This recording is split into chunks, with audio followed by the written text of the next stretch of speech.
अस्सलाम वालेकुम क्लास। आज हम स्टार्ट करते हैं अपना lecture with types of irrigation. Last time हमने पढ़ा था टाइप्स ऑफ इरिगेशन वाटर, ठीक है, with respect to its quality. आज हम पढ़ेंगे टाइप्स ऑफ इरिगेशन। इरिगेशन की क्या क्या टाइप्स होती हैं। सबसे पहले है सरफेस इरिगेशन, सेकंड है सब surface irrigation, third one is sprinkler irrigation, fourth one is trickle या फिर ड्रिप इरिगेशन। ये सब जो वर्ड्स हैं स्प्रिंकल इरिगेशन, ट्रिकल और ड्रिप इरिगेशन, ये पहले आप जो है ना वो पढ़ चुके हैं, सुन चुके हैं क्वालिटी ऑफ वाटर में, ठीक है। तो हमने क्वालिटी ऑफ वाटर पढ़ा था तो उसके अंदर ये सारे टॉपिक थे, अगर आपको याद हो, जिसके अंदर हमने बोरॉन कंटेंट और टोटल सॉल्युबल सॉल्ट्स का जो कंटेंट था वो वाला लेक्चर जब पढ़ा था, तो उसके अंदर हमने ये ड्रिप इरिगेशन और स्प्रिंकलर इरिगेशन वाले दोनों वर्ड्स जो थे वो हमने यूज़ किए थे। तो let's start with first one is surface irrigation. Surface irrigation क्या होती है? Surface irrigation is defined as the group of application techniques where water is applied and distributed over the soil surface by gravity. मतलब जो normal पानी लगता है, जो surface के ऊपर पानी लगता है, जैसे नॉर्मल अपने खेतों में पानी लगाते हैं, ठीक है, उसे हम क्या कहते हैं? सरफेस इरिगेशन कहते हैं।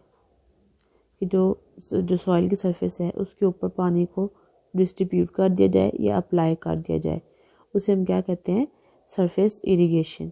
It is by far the most common form of irrigation through out the world. ये सबसे कॉमन इरिगेशन है। देखें ना आप, हर जगह जहाँ पे इरिगेशन हो रही है, ट्यूबवेल्स का पानी लग रहा है, कैनाल्स का पानी लग रहा है, तो वो डायरेक्ट ज़मीनों में लगता है, सॉइल की सरफेस के ऊपर लगता है, आहिस्ता आहिस्ता से फिर वो ज़मीन में एब्जॉर्ब होता है। उसे हम क्या कहते हैं? Surface irrigation. और ये सबसे क्या है? कॉमन मेथड है। Types of surface irrigation. अब सरफेस इरिगेशन की टाइप्स हैं कौन कौन सी? अनकंट्रोल्ड, ठीक है, इसको हम वाइल्ड भी कहते हैं, फ्री भी कहते हैं, ठीक है। अनकंट्रोल्ड फ्लडिंग मेथड कह सकते हैं, वाइल्ड फ्लडिंग मेथड कह सकते हैं, या फिर फ्री फ्लडिंग मेथड कह सकते हैं। बॉर्डर स्ट्रिप मेथड या border irrigation, check method, basin method या फिर फोरो मेथड। ये सारे क्या हैं? सरफेस इरिगेशन की एग्जांपल्स हैं। सरफेस इरिगेशन हम कहते हैं कि हम पानी को डायरेक्ट क्या करते हैं? सॉइल की सरफेस पे अप्लाई करते हैं बाय ग्रेविटी, ठीक है। उसके बाद बाय ग्रेविटी का मतलब होता है कि नॉर्मल अप्लाई करते हैं, नॉर्मल वे में, ठीक है। उसके आगे से टाइप्स हमने कौन सी पढ़ी हैं? अनकंट्रोल, बॉर्डर, चेक, बेसिन और फोरो। सबसे पहले है अनकंट्रोल, फ्री या वाइल्ड फ्लडिंग।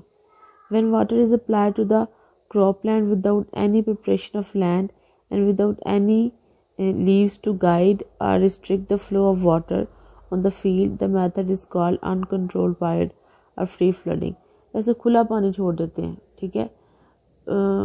आप लोगों ने शायद देखा हो कि जो यूनिवर्सिटीज़ होती हैं या जो बड़े बड़े लैंड फॉर्म्स होते हैं ना, वहाँ पे जो लॉन्स होते हैं ना, उनके अंदर खुला पानी छोड़ा जाता है, अनकंट्रोल्ड, ठीक है। जिस तरह ये अभी आपने लास्ट में सुना होगा कि जैसे पीडीएम की इजलास हो रहे हैं ना लाहौर में, तो लाहौर का जो मीनार पाकिस्तान है उसके जितने भी लॉन्स हैं ना, उनके अंदर उन्होंने फ्री फ्लडिंग कर दी थी। फ्री फ्लडिंग कर दी थी। फ्री फ्लडिंग का कोई नुकसान नहीं होता, क्योंकि हम ये इन एरियाज़ में करते हैं जिनके अंदर हमें एक्सेस अमाउंट में वाटर की ज़रूरत होती है कि प्लांट्स क्या करें? एक्सेस अमाउंट में वाटर को एब्जॉर्ब कर लें।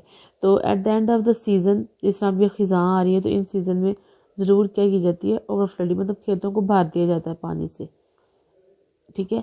किसी भी क्रॉप की प्रिपरेशन से पहले, मतलब अब क्रॉप अभी लगी नहीं है, उससे पहले जब हम लैंड को तैयार कर रहे होते हैं तो उसमें हम ये वाला मेथड अडॉप्ट करते हैं।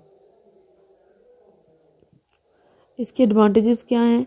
The advantage of this method is the low initial cost of land preparation, कि हमें ज़्यादा तैयारी नहीं करनी पड़ती। मतलब जिस तरह पहले वो जो है कुछ जो इरिगेशन है, इनके लिए पहले बेड्स को प्रिपेयर करना पड़ता है, वो जो बनाते हैं, जिस तरह वो जो क्यारियाँ वगैरह बनाते हैं, वो बनाने की ज़रूरत नहीं पड़ती, ठीक है। इतना उस पर जो है ना प्रिपरेशन पे ख़र्चा वगैरह नहीं आता। उसके बाद it general result in excess irrigation at the inlet region of the region and insufficient irrigation at the outlet. मतलब हमें ये नहीं होता कि पानी हम एंटर कहाँ से कराएंगे ज़मीन के अंदर और फिर उसका आउटलेट क्या होगा, उसका इन पॉइंट क्या है, आउट पॉइंट क्या है। बस आपने क्या कर देना है, रश फ्लडिंग कर दी कि आपने बल्क अमाउंट में पानी जो है वो ज़मीन के अंदर एंटर करा दिया। डिसएडवांटेजेस क्या है, efficiency is reduce because of either deep percolation और flow away of water from the field. Disadvantage ये है कि ज़रूरत आपने बहुत ज़्यादा फील्ड को पानी से भर दिया है, तो फिर हमें उसकी एब्जॉर्प्शन के लिए, उसकी लीच डाउन होने के लिए, उसकी फ्लोइंग ओवर होने के लिए भी हमें क्या चाहिए होता है, टाइम की ज़रूरत होती है। बॉर्डर स्ट्रिप मेथड है। Border strip irrigation is a control surface flooding. ये जो पहले हमने क्या पढ़ी है, फ्री फ्लडिंग, ठीक है। अब हम पढ़ेंगे border strip irrigation is a controlled surface flooding method by applying irrigation water. In this method, the farm is divided into a number of strips. These strips are separated by low leaves. ठीक है, मतलब अब हमने area बिल्कुल हमारे पास एक पूरा field नहीं है, बल्कि पहले हमने क्या किया, उस फील्ड को प्रिपेयर किया है। कैसे प्रिपेयर किया है कि हमने क्या बना दिए, स्ट्रिप्स बना दिए इस तरह से, ठीक है। इस तरह से हमने क्या बना दिए, बॉर्डर स्ट्रिप्स बना दिए। फिर हमने क्या किया, उसके अंदर पानी को एंटर कराया। एडवांटेजेस क्या हैं, the border strip method is suited to soil of moderate low to moderate high intake rates and low erodibility. मतलब इसकी एडवांटेज ये है कि हम ये उन सॉइल्स को ये वाला मेथड अडॉप्ट कर सकते हैं इरिगेशन का, किस सॉइल के लिए, जो मॉडरेट लो होती है या मॉडरेट हाई इनटेक रेट्स होते हैं। मतलब कि जो नॉर्मल ना तो बहुत ज़्यादा पानी एब्जॉर्ब कर सकती है, ना ही बहुत कम पानी से चाहिए होता है, बल्कि मॉडरेट रेट में उसका इनटेक होता है और इतनी इरोजन भी नहीं हुई होती, मतलब नॉर्मल सॉइल होती है। तो उस सॉइल के अंदर हम क्या करते हैं, इस जो है बॉर्डर स्ट्रिप मेथड को यूज़ कर सकते हैं। डिसएडवांटेज क्या है, this method however requires preparation of land involving high initial cost. High initial cost मतलब कि आपको अपने बेड्स को तैयार कराने के लिए पहले लेबर्स को बुलाना पड़ता है। लेबर जब वो स्ट्रिप्स को प्रिपेयर करते हैं तो आपको उनको खर्चा वगैरह देना पड़ता है। तो इस चीज़ के लिए क्या है, इनिशियल कॉस्ट आ जाती है बेड्स को प्रिपेयर करने के लिए या स्ट्रिप्स को बनाने के लिए। बॉर्डर इरिगेशन, पहले हमने क्या पढ़ा है, बॉर्डर स्ट्रिप इरिगेशन, ठीक है। Border irrigation can be reviewed as an extension of basin irrigation to sloping. ये जो बॉर्डर इरिगेशन है ना, ये इसको हम लेते हैं कि ये जो बेसिन इरिगेशन है, हम नेक्स्ट पढ़ेंगे बेसिन इरिगेशन भी, कि बेसिन इरिगेशन को हम एक्सटेंशन दे दें, मतलब उसको बढ़ा दें अगर, ठीक है, उसकी स्लोपिंग जो है उसको बढ़ा दें, तो वो क्या बन जाएगी, बॉर्डर इरिगेशन। लो rectangular or contour field shape the free draining condition in the lower ends. कि लॉन्ग रेक्टेंगुलर शेप में हम क्या करते हैं, फील्ड को डिवाइड करते हैं और फ्री ड्रेनिंग कंडीशंस होती हैं। फ्री ड्रेनिंग कंडीशंस होती हैं कि पानी एंटर भी हो रहा है और पानी क्या कर रहा है, फील्ड को लीव भी कर रहा है, बल्कि खड़ा नहीं रह रहा, बल्कि उसमें से क्या कर रहा है, मूव कर रहा है। इस तरह से क्या होती हैं, ये बॉर्डर्स बने हुए होते हैं। क्लियर, ये इस तरह से ये बॉर्डर इरिगेशन है कि हर साइड पे क्या है, उसका बॉर्डर है। ये इसका इन पॉइंट है तो ये इसका आउट पॉइंट है, मतलब प्रॉपर ड्रेनेज हो रही है। ये भी बॉर्डर है, ये भी बॉर्डर है, ये भी बॉर्डर है, ये भी, मतलब इसमें क्या है कि जिस तरह हमने पहले स्ट्रिप्स पढ़ी थी इस तरह से, उस तरह से स्ट्रिप्स नहीं बनी हुई, बल्कि फील्ड को हमने क्या कर दिया है, फील्ड को हमने बॉर्डर्स में डिवाइड कर दिया। एक ये बॉर्डर है, एक ये बॉर्डर है, तो हमने फील्ड को बॉर्डर्स में डिवाइड कर दिया।